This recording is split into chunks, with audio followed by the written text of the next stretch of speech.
Hello guys, सभी भाइयों और बहनों को मेरा नमस्कार। चलिए आज की वीडियो स्टार्ट करते हैं। स्टार्ट करने से ही आपसे रिक्वेस्ट है कि चैनल को सब्सक्राइब करें एंड वीडियो को लाइक करें।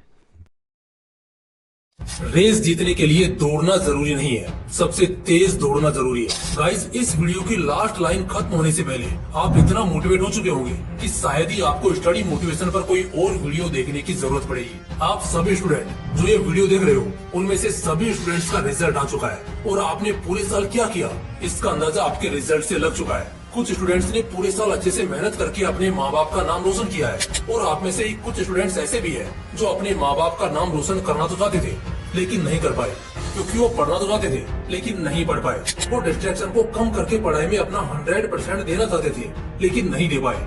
और कहीं ना कहीं इसके पीछे का रीजन है पढ़ाई में मन ना लगना। आप पढ़ना चाहते थे और अच्छा स्कोर भी हासिल करना चाहते थे लेकिन आप पढ़ नहीं पाए क्योंकि आपका कभी पढ़ाई में मन लगा ही नहीं।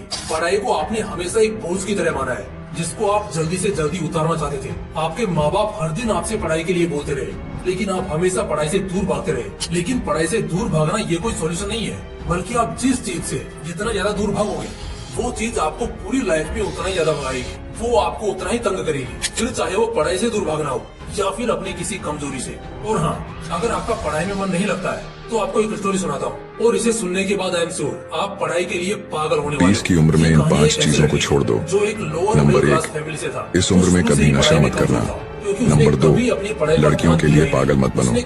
नंबर 3, पैसे उधार लेकर मत जीना। नंबर 4, कभी भी दिखावे के चक्कर में मत पड़ना। नंबर 5, फालतू की रील देखने से अच्छा है कि मुझे फॉलो कर लो, लाइफ में बहुत आगे ले जाऊंगा। अपने घर को संभालती थी, उसके पिताजी बड़ी मेहनत करके पैसे कमाते और अपने सारे सपने भुलाकर उन पैसों से अपने बेटे की फीस भरते। उसके बाद में जो थोड़ा बहुत पैसा बचता उनसे वो अपने परिवार का खर्चा चलाते। उनकी लाइफ में एक भी दिन ऐसा नहीं था जिस दिन वो काम पर नहीं जाते, क्योंकि पूरे परिवार की जिम्मेदारी सिर्फ उन्हीं के कंधों पर थी। फिर भी उसके पिताजी खुशी खुशी ये सारे काम कर लेते थे। पता है क्यों? सिर्फ इस उम्मीद में कि एक दिन उनका बेटा पढ़ लिख कर बड़ा आदमी बनेगा और उस दिन उनके सारे सपने पूरे कर देगा। और उसकी माँ तो सिर्फ इसी उम्मीद में जीती थी कि एक दिन उसका बेटा कोई बड़ा अफसर बनकर आएगा। लेकिन उस लड़के को इस बात की कोई परवाह नहीं थी। वो मजे से एकदम चैन की जिंदगी जी रहा था। हर दिन दोस्तों के साथ पार्टी करता, बाहर घूमने जाता और अपनी लाइफ को फुल एंजॉय कर रहा था। अपने माँ बाप की और उनके सपनों की जो कि उन्होंने कई सालों से संजो कर रखे थे, उनकी उसे कोई परवाह नहीं थी। वो अपने हिसाब से अपनी जिंदगी को जी रहा था। वो पढ़ने का सिर्फ दिखावा कर रहा था और कुछ नहीं। और उसके माँ बाप उससे पूरी उम्मीद लगाए हुए बैठे थे कि एक दिन हमारा बेटा भी हमारा वक्त जरूर बदलेगा। लेकिन इसी उम्मीद में उसके माँ बाप की पूरी उम्र गुजर जाती है और उनका बेटा कभी उनके सपनों को पूरा नहीं कर पाता है। वह कभी भी वो ऑफिसर नहीं बन पाता है जिसका सपना उसके माँ बाप ने देखा था, क्योंकि उसने कभी मन से पढ़ाई की ही नहीं, बल्कि वह तो किताबें खोलकर सिर्फ पढ़ाई का ढोंग करता था। उसको इस बात से कोई फर्क नहीं पड़ता था कि उसके माँ बाप उससे कितनी उम्मीद लगाए हुए बैठे हैं। धीरे धीरे उसकी उम्र गुजरती गई और वह एक एक पैसे के लिए मोहताज होने लगा। और वो समय आने में देर नहीं थी जब वह कुछ पैसे कमाने के लिए दर दर की ठोकरें खा रहा था। अब उसे अपना पुराना वक्त याद आने लगा जब उसके माँ बाप उससे पढ़ाई के लिए कहते थे कि बेटा पढ़ ले, ये वक्त दोबारा नहीं आएगा और जब तक तुम यह समझ पाओगे तब तक बहुत देर हो चुकी होगी। और आज उनके द्वारा कही गई ये बातें उसके सामने सच हो गई। अब उस लड़के की जिंदगी में पछतावे के अलावा कुछ नहीं बचा था। अब वो चाह कर भी कुछ नहीं कर सकता था, क्योंकि वक्त सिर्फ एक बार मिलता है सबको अपनी जिंदगी बनाने के लिए। अगर इस पूरी कहानी में से सिर्फ कुछ बातों को हटा दिया जाए तो ये कहानी किसी और की नहीं है, बल्कि ये कहानी आपकी है। क्योंकि तुम भी अगर इस लड़के की तरह पढ़ाई कर रहे हो ना, तो वो वक्त आने में देर नहीं लगेगी जो वक्त इस कहानी में इस लड़के का आ चुका है। क्योंकि आज अगर तुम वक्त की कद्र करोगे तो कल वक्त तुम्हारी कद्र करेगा, और अगर आज तुम वक्त के साथ खेलोगे तो कल यही वक्त तुम्हारी जिंदगी को एक खेल बना देगा। देखो, अब मैं तुम्हें ये सब बोलकर कि तुम्हारे मार्क्स कम आए, तुमने पढ़ाई नहीं की, अगर उस दिन पढ़ लेते तो आज तुम्हारा स्कोर अच्छा आता, आज तुम्हें यह वीडियो देखने की जरूरत नहीं पड़ती, माँ बाप के ताने सुनने नहीं पड़ते। ये सब बोलकर मैं तुम्हें गिल्ट फील नहीं कराना चाहता हूँ, बल्कि मैं आपको यहाँ पर मोटिवेट करने के लिए आया हूँ ताकि आप इस साल एग्जाम में फोड़कर अपने माँ बाप को और खुद को प्राउड फील करवा सको। तो देखो, अभी आपकी न्यू क्लास की पढ़ाई स्टार्ट होने वाली है और इस टाइम पर सभी स्टूडेंट मजे कर रहे हैं, लाइफ को एंजॉय कर रहे हैं। आप इस टाइम में थोड़ी थोड़ी भी मेहनत करके बाकी स्टूडेंट से बहुत आगे निकल सकते हो। बताता हूँ कैसे। देखो, अभी जस्ट आपकी क्लासेस स्टार्ट होने वाली है और जब आपकी क्लासेस स्टार्ट होंगी तो 99% स्टूडेंट उसके बाद ही अपना डेली रूटीन बनाएंगे, पढ़ाई की प्लानिंग करेंगे, ये सोचेंगे कि पढ़ाई कैसे करें और किस तरीके से करनी है। लेकिन अगर आप इस फ्री टाइम में अपने सिलेबस को अच्छे से एनालाइज करके प्री प्लानिंग कर लो तो आप बाकी स्टूडेंट से बहुत आगे निकल जाओगे। जिस टाइम पर सभी स्टूडेंट पढ़ाई की प्लानिंग करना स्टार्ट करेंगे तब तक आप अपनी प्लानिंग कंप्लीट करके पढ़ाई स्टार्ट भी कर चुके होंगे। ऐसा करने से आप ज्यादा तो नहीं लेकिन 75% स्टूडेंट से ऑलरेडी काफी आगे निकल चुके होंगे। आपको पूरे सिलेबस के बारे में सब कुछ अच्छे से पता होगा कि मुझे अपनी पढ़ाई किस तरह से स्टार्ट करनी है और किस तरह से रेगुलर पढ़ाई करते हुए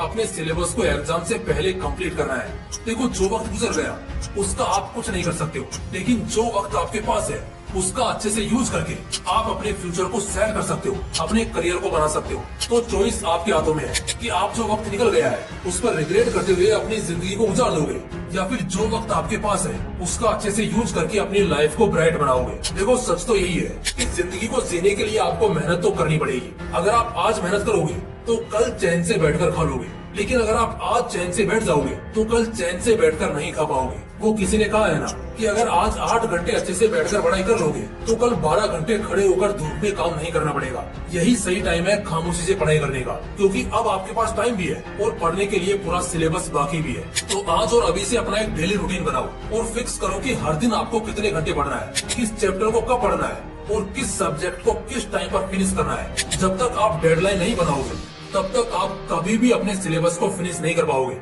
माना कि आज आपके पास 10 महीने हैं, लेकिन वो दिन आते देर नहीं लगेगी जब आपके एग्जाम में सिर्फ 10 दिन बाकी रह जाएंगे। इसलिए हर सब्जेक्ट के हर चैप्टर की एक डेडलाइन सेट करो कि आपको वह पर्टिकुलर चैप्टर या सब्जेक्ट कब फिनिश करना है। और सबसे इम्पोर्टेंट, सिर्फ पढ़ने से ही कुछ नहीं होता, पढ़ने के साथ साथ आपको रिवाइज भी करते हुए चलना है। इसलिए आज आप जो भी पढ़ रहे हो उसको नेक्स्ट डे रिवाइज जरूर करो ताकि वो चीज आपके लॉन्ग टर्म मेमोरी में सेव हो जाए। और एक सबसे बड़ी मिस्टेक जो आपको नहीं करनी है, जब भी आप कोई भी चैप्टर या टॉपिक पढ़ते हो तो उसमें आपको जो भी कंफ्यूजन या डाउट रहता है उसको तुरंत एक डायरी में नोट कर लिया करो। और जब भी आप ऑनलाइन लेक्चर अटेंड करते हो या फिर क्लास लेते हो तो उसमें टीचर से पूछकर उस डाउट को तुरंत ही सोल्व कर लिया करो, क्योंकि बाद में यही डाउट आपका एग्जाम के टाइम पर बहुत ज्यादा टाइम वेस्ट करने वाला है। इससे आपका सिलेबस भी कंप्लीट नहीं हो पाता है और ऐसा कई बार मेरे साथ भी हो चुका है। इसलिए ये सब मैं पहले ही बता रहा हूँ ताकि मेरी ऑडियंस वो मिस्टेक ना करे जो मिस्टेक आज से कई साल पहले मैंने की थी। इसलिए कोई भी डाउट या टॉपिक पेंडिंग में नहीं रखना है, जो भी करना है शुरू से ही साथ में करते हुए चलना है। यानी कि कोई भी डाउट हो या टॉपिक हो, सब कुछ शुरू से ही सिस्टमेटिक ढंग से पढ़ते हुए चलना है ताकि बाद में किसी भी तरह की कोई दिक्कत नहीं आए। और लास्ट में बस इतना ही कहना चाहूंगा कि चाहे कितनी भी मोटिवेशनल वीडियोस देख लो, वर्ल्ड के किसी भी बेस्ट मोटिवेशनल स्पीकर की स्पीच सुन लो, किसी भी तरह की इंस्पिरेशनल मूवी देख लो, लेकिन जब तक आप खुद डिसाइड नहीं करोगे, जब तक आप खुद कोई एक्शन नहीं लोगे, तब तक इस दुनिया की कोई भी वीडियो, कोई भी स्पीच आपको मोटिवेट नहीं कर सकती है। मोटिवेशन एक चिंगारी की तरह होती है जो कि कुछ टाइम के बाद में शांत हो जाती है और उसके बाद में आपको खुद अपने आप को डिसिप्लिन में रखना होता है ताकि आप कंसिस्टेंसी के साथ अपने गोल पर काम कर सको। और अगर आप अब तक इस वीडियो के लास्ट में बने हुए हो तो सच में आप एक सीरियस स्टूडेंट हो और अपनी लाइफ में कुछ बड़ा करना चाहते हो।